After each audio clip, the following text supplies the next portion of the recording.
মদখোর মুসলিম।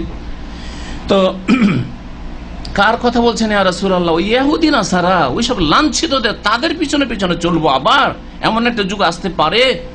নবী সাল্লাল্লাহু আলাইহি ওয়াসাল্লাম বলছেন ফামান, তাহলে আর কে তোমাদের পূর্বে ছিল? ওরাই তো ছিল, ইহুদি খ্রিস্টান তোমাদের পূর্বে এসেছিল।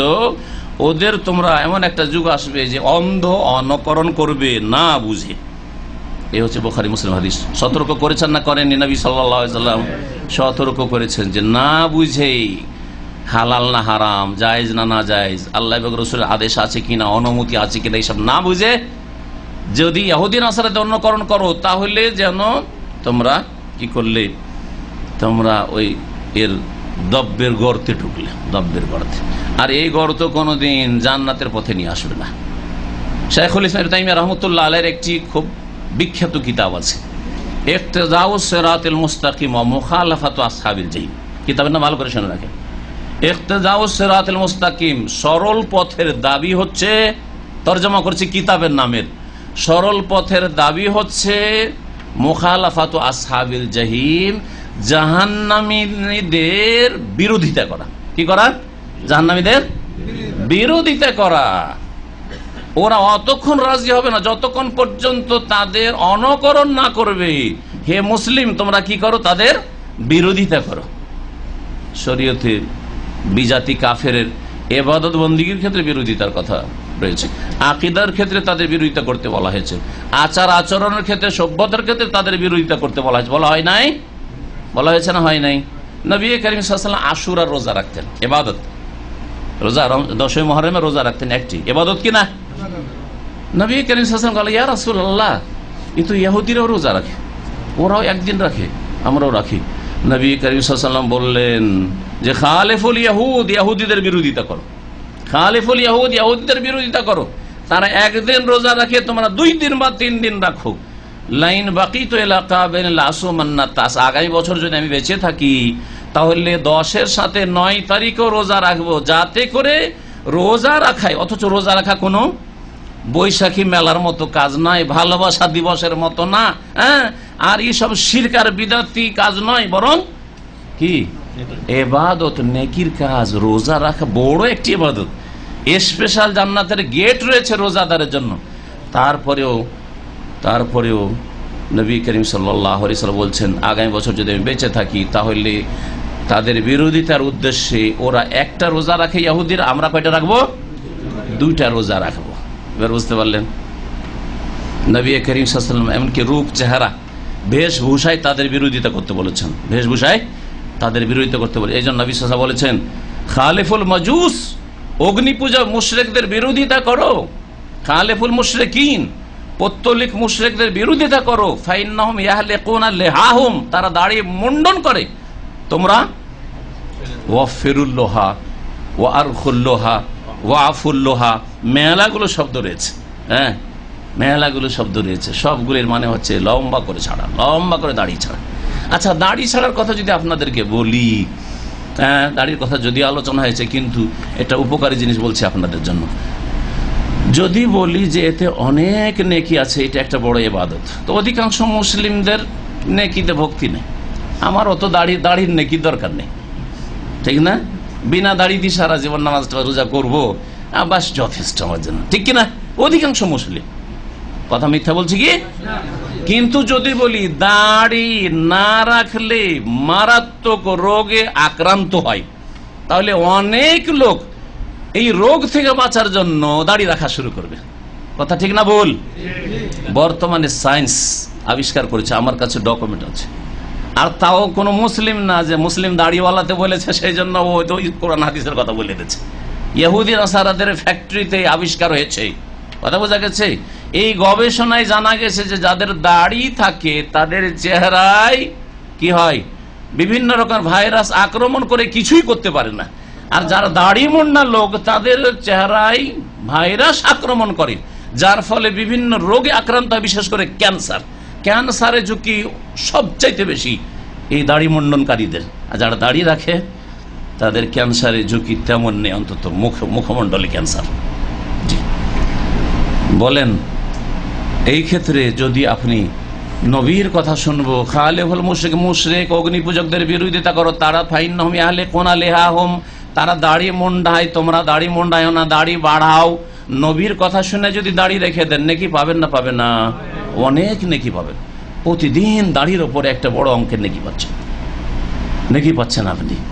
কিন্তু যদি রোগ বালা মুসিবত থেকে, ক্যান্সার থেকে বাঁচার জন্য দাড়ি রাখেন, দাঁতকে মজবুত রাখার জন্য। আমাদের এক ইংলিশের টিচার ছিলেন, এক যুগে ইংলিশ পড়েছিলাম, মাদ্রাসা থাকলো ভালো ইংলিশে 12 ক্লাসে ইংলিশ পড়া হইতো।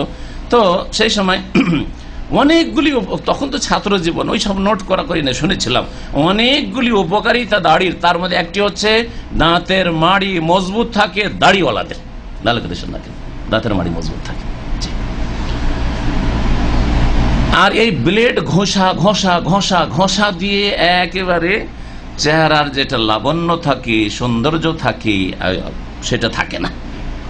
দাড়ি হচ্ছে জিনত, দাড়ি হচ্ছে জিনত। জি, তো দাড়িতে দিন দুনিয়া দুটোরই ফায়দা রয়েছে।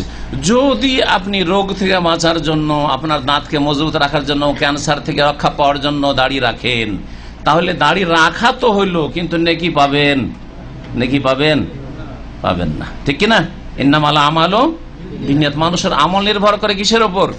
নিয়তের উপর। সুতরাং আল্লাহ পাকের সাথে ইখলাস করুন যে আল্লাহ তোমাকে রাজি করার জন্য করছি, দাড়ি রাখছি।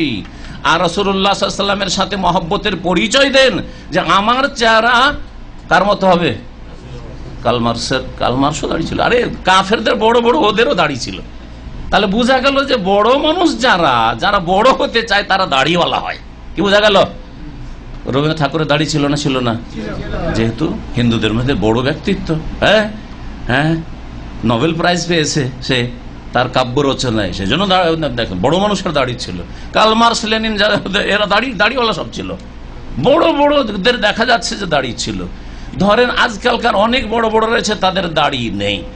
হ্যাঁ, তাদের মতো চেহারা চান আপনি না সাইয়্যিদুল মুরসালিন মুহাম্মদ সাল্লাল্লাহু আলাইহি সাল্লাম, যিনি আপনার রাসূল, যিনি আপনার জন্য শুধু রহমত না, সারা বিশ্বের সমস্ত মানুষের জন্য শুধু নয়, সমস্ত মাখলুকাতের জন্য রহমত। ওয়া মা আরসালনাকা ইল্লা রাহমাতাল লিল আলামিন। আপনার চেহারাটা রসুলের চেহারার মতো হইলে আপনি শাফাত পাবেন, এটা কি আশা রাখেন না? কিয়ামতের মাঠে গেলে চিনবেন যে এটা দাড়িওয়ালা আমারই উম্মত আছে, চিনবেন না? হ্যাঁ, হাউজে কাউসারের পানি নিজ হাতে আপনাকে পান করাবেন, আপনাকে অগ্রাধিকার দিবেন, এটা কি বুঝেন না? যখন আপনি কবরে এই দাড়িবিহীন চলে যাবেন, তখন সেখানে যখন মুনকার নাকির বলবে যে আরে তোকে তো চিনতেই পারি না, তোকে আর কি জিজ্ঞেস করবো? হ্যাঁ, তোকে তো চিনতেই পারি না, মান রাব্বো, কাকে জিজ্ঞেস করবো রে? হ্যাঁ, তখন মুনকার নাকিরকে রিকোয়েস্ট করে যান, আমি মুসলমানই ছিলাম কিন্তু দাড়িটাই রাখিনি, হ্যাঁ তোকে চিনতে পারি না আমরা, ঠিক কিনা? দুনিয়া তো চেনা যাবে না, আল্লাহ না করে কোথাও সফরে যদি মত হয়ে যায়, হ্যাঁ, অমুসলিম মেজরিটি দেশে, যেখানে অমুসলিম মেজরিটি রয়েছে, ভারতে এরকম বহু ঘটনা ঘটেছে। দাড়ি মুন্ডা মুসলিম স্টেশনে মৃতদেহ পড়ে আছে। এখন হিন্দুরা টেনে নিয়ে যে জ্বালাইতে চাইছে, মুসলিমেরা বলছে না, একে আমরা কবর দেবো। ভারতে পশ্চিমবঙ্গের ঘটনা এটা। এই টানাহাসা করতে করতে কে জিতবে? বলছে কাপড় খুল, কাপড় খুলে চেক কর, তারপরে যে পাবি। কাপড় খোলা হলো, দেখা গেল যে খাতনা করা। কে তাহলে? খাতনা করা মুসলিম। কাপড়টা খুললো না? আপনি কি চান যে আল্লাহ না করো এরকম বদনসিব হন, এমন জায়গায় মরলেন যে হিন্দু টানছে পুড়াবার জন্য আর মুসলিম টানছে দাফন করার জন্য, আর চেনা তো যাচ্ছে না, তখন কাপড় খুলতে হয়? দুনিয়াতেও লাঞ্ছিত, কবরেও লাঞ্ছিত, আখেরাতেও লাঞ্ছিত। শাফাত পাবেন কিনা দিশা নেই, আর তারপরে হাউজে কাউসারের পানি পাবেন কি ধাক্কা দিয়ে বের করে দেওয়া হবে, আল্লাহ পাক ভালো জানে। জি, আল্লাহ পাক ভালো জানে। সুতরাং ছোট বিষয় মনে করবেন না, নেকির আশা আল্লাহকে রাজি করার জন্য এবং নবী করিম সাল্লাল্লাহু আলাইহি ওয়াসাল্লামের মহব্বতে, যাকে যে মহব্বত করে তার মতো চলতে চায়। আপনি কি এটা জানেন না যে যাকে মহব্বত করে তাকে আইডিয়াল মনে করে যে তার মতো হব? যে যাকে মহব্বত করে। আমার ছাত্র আছে বাংলাদেশের বেশ কিছু স্কুলের পড়া, আলহামদুলিল্লাহ এখানে নিয়মিত লেখাপড়া করেছে। বক্তব্য করে একদিন শুনছি, মাহমুদ বক্তব্য করেছে ঠিক যেমন ভাবে আমি বক্তব্য করি ওইরকম। এটা তার মহব্বতের প্রমাণ। হ্যাঁ, বোঝা গেছে যে দলিল ভিত্তিক কোরআন এবং হাদিসের কথা কোরআন হাদিসে উল্লেখ করে। জি, যে যাকে ভালোবাসে তার অনুকরণ করে। নবী করিম সাল্লাল্লাহু আলাইহি সাল্লামের আরো আবু দাউদে হাদিস রয়েছে, হাদিসটি সহিহ, মান তাশাব্বাহা বিকওমিন ফাহুয়া মিনহুম, কেউ যদি অন্য কোন জাতির সাথে সাদৃশ্যতা অবলম্বন করে তাহলে সেই দলেই শামিল হবে। তাহলে সংস্কৃতিতে, সভ্যতাতে, আচার আচরণে, রূপ চেহারাতে, আর উৎসব অনুষ্ঠানে, বিবাহ শাদীতে যদি কাফেরদের অনুসরণ করেন তাহলে তাদের দলে শামিল হইতে হবে।